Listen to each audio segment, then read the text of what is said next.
ہاتھ اٹھانا بھی حکم کی وجہ سے ہے اور ہاتھ بند رکھنا بھی کس کی وجہ سے؟ دکان میں جانا بھی حکم کی وجہ سے اور چھوڑنا بھی حکم کی وجہ سے، ملک لینا بھی حکم کی وجہ سے اور چھوڑنا بھی حکم کی وجہ سے، کسی چیز میں لگنا وہ حکم کی وجہ سے اور کسی چیز کو چھوڑنا حکم کی وجہ سے۔ یہ پیغمبر سکھلاتے تھے، اور کون سکھلا سکتا ہے؟ کہ تو کیوں؟ خواہش اندر ہے، نفس ساتھ ہے، شیطان ساتھ ہے، وہ اپنے نفس کی وجہ سے آگے کام کروانا چاہتا ہے۔ تو یہ قوم بنی اس طرح، کس سے بنی؟ اسی قرآن سے۔ اللہ نے قرآن اتارا اور انہوں نے اس کو اندر لیا۔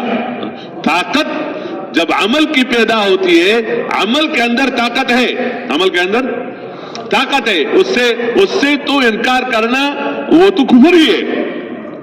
ایمان کے اندر طاقت، اور کیا نام ہے، سنت کے اندر طاقت، سچ کے اندر طاقت، نیک عمل کے اندر طاقت، یہ تو بتایا گیا ہے۔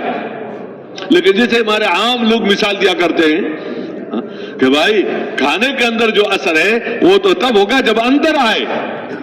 کھائیں، کھانا پلیٹ میں ہے، بھوک اندر ہے، اور بندہ کہ اتنا سارا کھانا میرے پاس ہے، اور اس کی باتیں بھی کرے یہ اور لقمہ نہیں لیتا کسی بھی وجہ سے، تو پہلے اپنا علاج کرے تاکہ لقمہ کہاں جائے؟ اندر جائے گا تو پھر اس کا اثر ظاہر ہوگا۔ دوائیاں بہت ساری ہے، اس لیے صحت مسئلہ ہے، صحت مسئلہ ہے، ظاہری طور پر میں عرض کر رہا ہوں، دوائی مسئلے نہیں ہے۔ صحت ملے تو بندہ دوائی کے ساتھ کیا کرے؟ اگر دوائیاں پہ دوائیاں آئے، صحت نہیں ہے تو کیا مسئلہ حل ہو گیا؟ ترقی ہو گئی۔ اور اگر صحت ہے، کیا ہے؟ صحت ہے اور ایک گولی بھی نہیں ہے دوائی، تو کیا مسئلہ حل نہیں ہوا؟ مسئلہ کا حل چاہیے، وسائل کی کثرت الگ بات ہے اور مسئلے کا حل الگ بات ہے۔ اب دوا باہر ہے اور بیماری اندر ہے، تو اندر کی بیماری تب اترے گی، تب دور ہوگی کہ جب دوا اندر جائے۔ جب دوا کہاں جائے؟ اندر جائے۔ ایک گولی ہے، اس کے اندر طاقت ہے، شیر کو بھی مار سکتا ہے۔ پہلے نے مارا اسی گولی سے، اسی اسلحہ سے، اور اس کے اندر آج بھی یہ ہے، لیکن گولی جیب میں ہے۔ گولی کس میں ہے؟ اور اتنی ساری میرے پاس ہے، یا اتنا سارا اسلحہ ہمارے پاس ہے اور اس کو استعمال نہیں کیا جاتا، یا یہ کہ اس گولی کو بغیر بندوق میں رکھنے کے مارتا ہے، تو کیا اس سے کوئی مرے گا؟ اور کہتے ہیں یار وہ پہلے تو لوگ اس طرح کرتے تھے، اور پہلے لوگ اس کے بندوق کے بغیر نہیں کرتے تھے، اس کے اندر رکھتے تھے، اس کو سکھا جاتا ہے کہ کس طرح اسلحہ چلانا ہے، کس طرح رکھنا ہے، کس طرح استعمال کرنا ہے۔ یعنی کہ گولیاں اندر آئے، جن میں ہے بہت سارا خوش ہے، میرے پاس گولیاں ہیں، میرے پاس دوائیاں ہیں، میرے پاس کھانا ہے۔ نہیں، کھانا اندر جائے گا کام بنے گا، دین اندر جائے گا کام بنے گا۔ مجھے یہ معلوم ہے، مجھے یہ پتا ہے، مجھے یہ پتا ہے، میں یہ کہہ سکتا ہوں، میں یہ بول سکتا ہوں، میں یوں کر سکتا ہوں۔ نہیں، ایمان اندر اترے گا، ایمان اندر اترے گا تو ایمان کا اثر کیا ہوگا؟ ظاہر ہوگا۔ اس لیے ان کو اندر اس پر لایا۔ لوگ کہہ رہے تھے یہ بیوقوف لوگ ہیں، بیوقوف تک بھی کہا ہے ان کو کہ یہ بیوقوف، یہ صحابہ العیاذ باللہ، یہ کمزور لوگ، ہم ان کی طرح چلے۔ وَإِذَا قِيلَ لَهُمْ آمِنُوا كَمَا آمَنَ النَّاسُ قَالُوا أَنُؤْمِنُ كَمَا آمَنَ السُّفَهَاءُ۔ ان بیوقوفوں کی طرح ہم چلے، یہ بیوقوف کو کیا پتا ہے کہاں پر رہے ہیں؟ تو اللہ نے ان کو تسلی کے لیے کہا بیوقوف تو یہ ہے، تم نہیں ہو۔ عقل مند وہ ہے جو اللہ کے ساتھ تعلق ہو، آخرت کو سامنے رکھ کے چلے، یہ تو بالنص عقل مند ہے۔ یہ حضور صلی اللہ علیہ وسلم کا ارشاد ہے کہ یہ عقل مند ہے، اور بیوقوف وہ ہے جو خواہشات کے مطابق زندگی گزارتا رہے اور کہتے اللہ رحیم کریم ہے، ہو جائے گا۔ تو یہ تو بیوقوف ہے، تو حضور صلی اللہ علیہ وسلم نے فرمایا کہ بیوقوف ہے اور یہ کم عقل ہے۔ تو اسی دعوت پر ڈالا، اسی تعلیم پر ڈالا، اور تعلیم اس پر کہ اللہ کے جو وعدے ہیں وہ بتائے، تاکہ اس کلمے کے اندر سب کچھ ہے، دین کے اندر سب کچھ ہے، اور اس کے اندر جان پڑ جائے تو ذکر پر ڈالا کہ اللہ کا نام کتنا باری اور اللہ کا نام کتنا وزنی، اللہ کے نام کے مقابلے میں کس کا نام ہے؟ تو بندہ اللہ والا بنے، اللہ والا